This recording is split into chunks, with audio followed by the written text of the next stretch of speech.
مرحبا، شلونكم؟ ان شاء الله تكونوا بخير.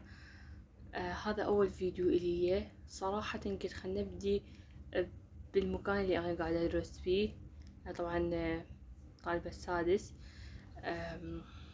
دور ثاني. ففجأة قررت قلت خلنا اسوي حساب انشر بيه، انه ما اعرف يعني ما عندي فكرة او هاي، بس قلت انه راح انشر كهاي الفترة يعني مال دور ثاني وكذا.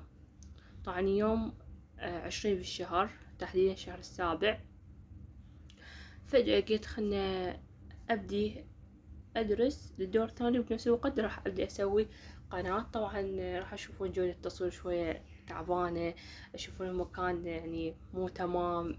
بديت يعني بالشي الموجود عندي بشي بسيط وبس. هذا هو الفيديو إلي بالقناة، وإن شاء الله أسوي فد شي تستفادون من عنده، لأن صراحة أنا كلش أحب التصوير وأحب أسوي فد محتوى، بس يعني أي محتوى بيه فائدة للي يشوفه. وبس، باي.